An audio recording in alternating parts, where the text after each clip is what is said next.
नमस्कार, city vision समाचार में आपका स्वागत है। तेलंगाना राष्ट्रीय एकता हीरक महोत्सव राज्य भर में धूमधाम से चल रहा है। 3 दिवसीय महोत्सव के लिए राज्य सरकार ने व्यापक इंतजाम किए हैं।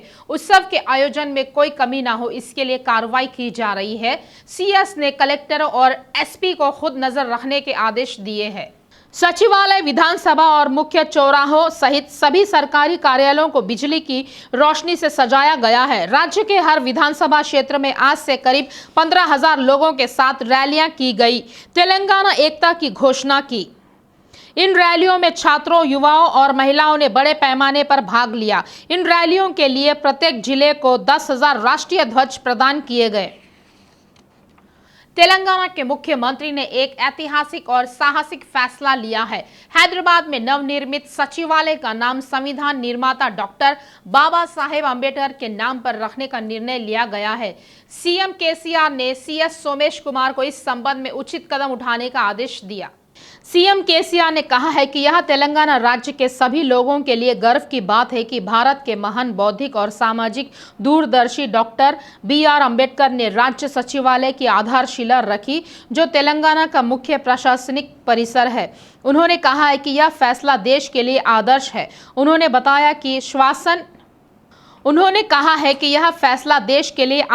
उन्होंने बताया कि स्वशासन जो सभी क्षेत्रों में आदिवासी समुदायों को उच्च स्तर पर बनाए रखने के लिए जारी है, हाल के दिनों में देश के लिए एक आदर्श बन गया है। सीएम केसीआर ने याद दिलाया कि तेलंगाना राज्य का गठन संविधान के अनुच्छेद 3 को शामिल करके ही किया गया था। केसीआर ने कहा है कि तेलंगाना सरकार SC, ST, BC, अल्पसंख्यक और महिला समुदाय के साथ साथ गरीब उच्च जाति के लोगों को मानवीय शासन प्रदान करके अंबेडकर की संवैधानिक भावना को लागू कर रही है। आदिवासी और आदिवासी संस्कृति और परंपराओं पर जोर देते हुए हैदराबाद के बीचों बीच बने सेवालाल बंजारा भवन और कुमरम भीम आदिवासी भवन का उद्घाटन कल होगा। आदिवासी जाति कल्याण विभाग ने तेलंगाना मुक्ति दिवस पर नए भवनों को उपलब्ध कराने के लिए सभी व्यवस्थाएं पहले ही पूरी कर ली है। सीएम केसीआर मुख्य अतिथि के रूप में शामिल होंगे और भवनों का उद्घाटन करेंगे। इस हद तक मंत्री सत्यवती राठौड़ और सीएस सोमेश कुमार समय समय पर व्यवस्थाओं की जांच कर रहे हैं। उद्घाटन समारोह में हर जिले के आदिवासियों को शामिल करने के लिए अधिकारी कदम उठा रहे हैं। अधिकारियों ने भवनों के उद्घाटन के अवसर पर एक विशाल जनसभा आयोजित करने की व्यवस्था की है। राज्य भर के आदिवासी विभाग के कर्मचारियों को इस कार्यक्रम में भाग लेने का आदेश देने वाले अधिकारियों ने खुलासा किया है कि इसे ऑन ड्यूटी माना जाएगा। सरकार ने बंजारा और आदिवासी भवनों के निर्माण के लिए 44 करोड़ रुपए खर्च किए हैं। प्रत्येक भवन का निर्माण 22 करोड़ रुपए की लागत से किया गया था। सरकार ने आदिवासी भवनों के निर्माण के लिए बंजारा हिल्स में 1 एकड़ से अधिक भूमि निर्धारित की है। प्रत्येक भवन समूह में सभागार बनाए गए ताकि 1000 लोग बैठकर कार्यक्रम देख सके। इनमें सभाओं, शुभ कार्यों के आयोजन की सुविधा प्रदान की गई है। तेलंगाना के मंत्री केटीआर प्रधानमंत्री मोदी और केंद्र की बीजेपी सरकार की आलोचना करने का कोई अवसर चूक नहीं रहे हैं। यह केवल तेलंगाना तक ही सीमित नहीं है, बल्कि पूरे देश में वे हर छोटे अवसर पर ट्विटर प्लेटफॉर्म पर आलोचना कर रहे हैं। हाल ही में उन्होंने एक बार फिर बीजेपी पर निशाना साधा है। केटीआर ने आलोचना की है कि गुजरात के अहमदाबाद में LG मेडिकल कॉलेज का नाम बदलकर नरेंद्र मोदी मेडिकल कॉलेज कर दिया गया। सरदार पटेल स्टेडियम का नाम पहले ही नरेंद्र मोदी स्टेडियम में बदल दिया गया है। आने वाले दिनों में केंद्रीय वित्त मंत्री निर्मला सीतारमण अगर RBI को नए नोटों पर गांधी के आंकड़े के बजाय मोदी का आंकड़ा छापने का निर्देश देती है तो किसी को आश्चर्य नहीं होगा। राजशाही से लोकतंत्र में प्रवेश 75 वर्ष पूरे होने पर राष्ट्रीय एकता हीरक महोत्सव का आयोजन किया जा रहा है। इस मौके पर मंत्री श्रीनिवास यादव के नेतृत्व में रैली का आयोजन किया गया। राष्ट्रीय एकता की हीरक जयंती के अवसर पर सिकंदराबाद पैराडाइज से MG रोड स्थित गांधी प्रतिमा तक छात्रों द्वारा बड़े पैमाने पर रैली निकाली गई। उन्होंने कहा है कि ये हीरक महोत्सव तेलंगाना क्षेत्र की साझा पृष्ठभूमि को ध्यान में रखते हुए आयोजित किए जा रहे हैं। उन्होंने कहा है कि राष्ट्रीय एकता समारोह के तहत कल राष्ट्रीय ध्वज का अनावरण किया जाएगा और सांस्कृतिक कार्यक्रमों का आयोजन किया जाएगा। तेलंगाना मुक्ति दिवस को भव्य तरीके से मनाने के लिए केंद्र सरकार और भाजपा राज्य शाखा ने व्यवस्था की है। सिकंदराबाद के परेड ग्राउंड में कल होने वाले भव्य समारोह के लिए सब कुछ तैयार है। केंद्रीय मंत्री किशन रेड्डी ने इसके लिए व्यवस्थाओं की समीक्षा की। भाजपा नेताओं ने समारोह के लिए संयुक्त रंगारेड्डी और हैदराबाद जिलों में सबसे बड़ी संख्या में लोगों के आने की व्यवस्था की है। इन जिलों में 500 आरटीसी बसें बुक की गई है और बड़ी संख्या में निजी वाहनों को किराए पर लिया गया है।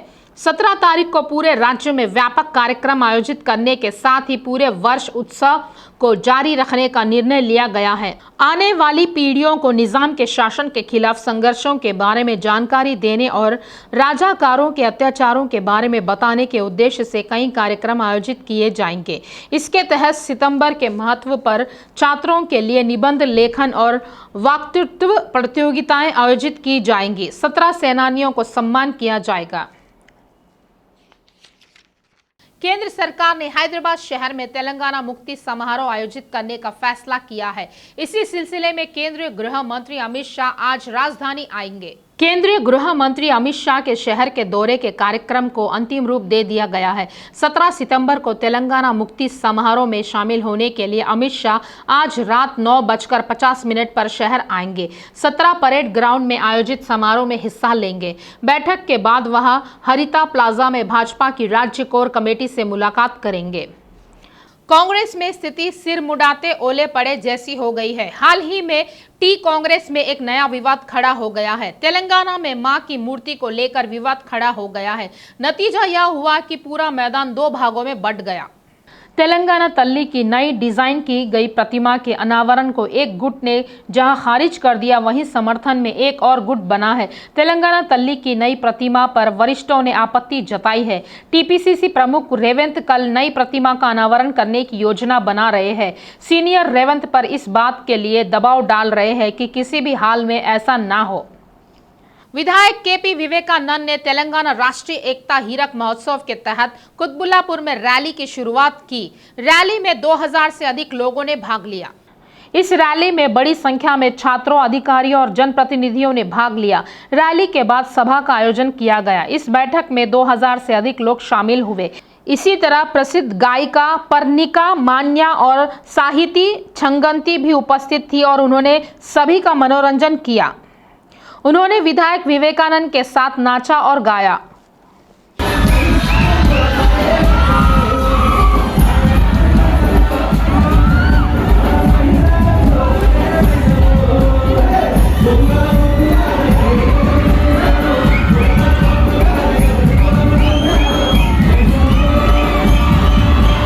मुख्यमंत्री द्वारा नए सचिवालय भवन के लिए अंबेडकर के नाम की घोषणा पर नामपल्ली निर्वाचन क्षेत्र के टीआरएस नेताओं ने खुशी जाहिर की है।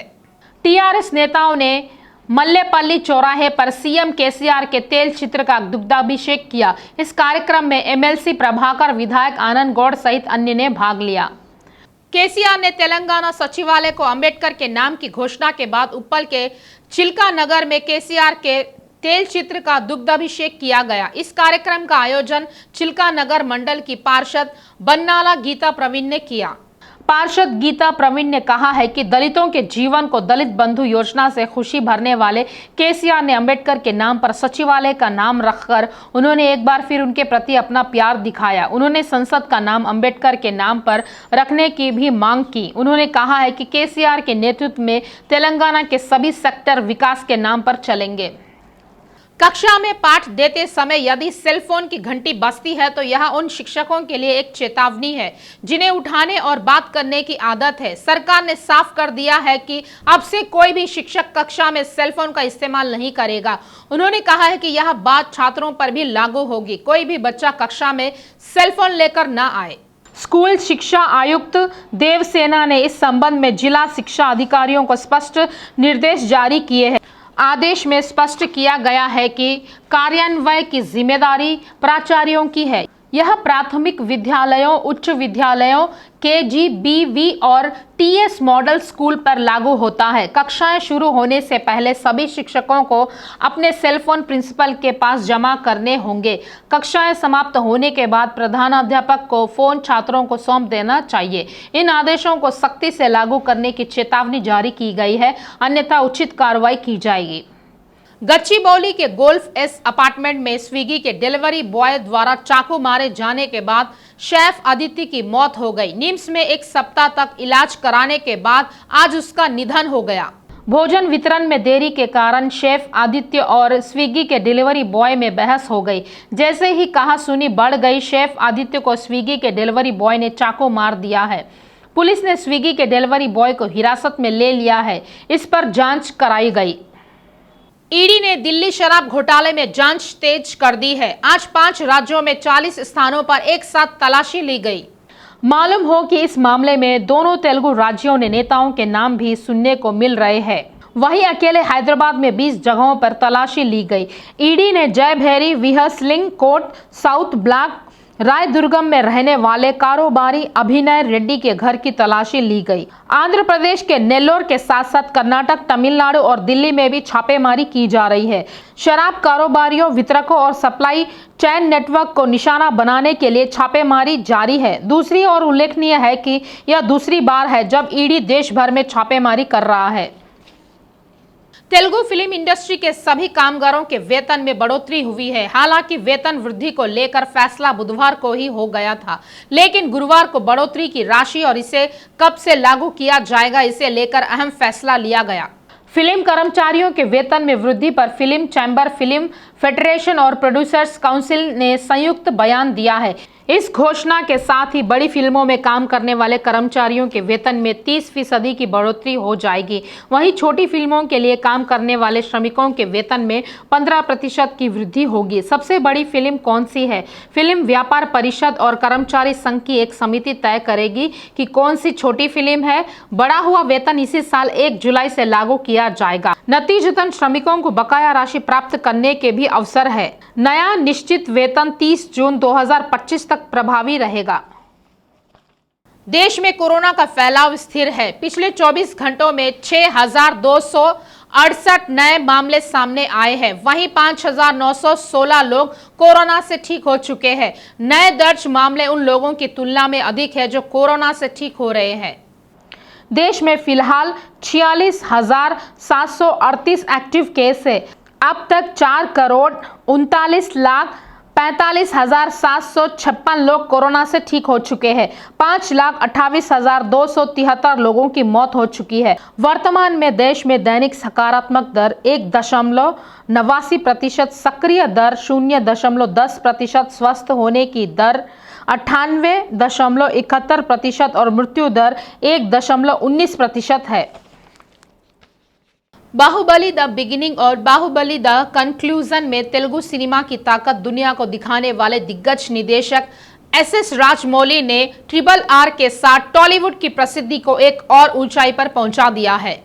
कनाडा में टोरंटो फिल्म फेस्टिवल में शिरकत करने के दौरान राजमौली ने मीडिया से बात की और दिलचस्प कमेंट्स किए। RRR ने चाहे कितनी भी सफलता हासिल कर ली हो, उन्होंने विनम्रता से कहा है कि वह अभी भी एक निर्देशक के रूप में अपनी प्रारंभिक अवस्था में है। उन्होंने स्पष्ट किया है कि वह एक मार्गदर्शक नहीं बनना चाहते हैं और अभी भी सीखने की अवस्था में है। उन्होंने कहा है कि वह अपनी जड़ों के लिए प्रसिद्ध है और उन्हें लगातार खुद में सुधार करने की जरूरत है। राजमौली ने टिप्पणी की है कि अगर वह अपने हिसाब से हॉलीवुड शैली की फिल्म बनाते हैं तो यह 2 नावों पर यात्रा करने जैसा होगा। मालूम हो कि राजमौली महेश बाबू के साथ एक वर्ल्ड एडवेंचर स्टोरी बना रहे हैं। ये थे अब तक के ताज़ा समाचार। आगे के ताज़ा समाचारों के लिए देखते रहिए सिटी विजन।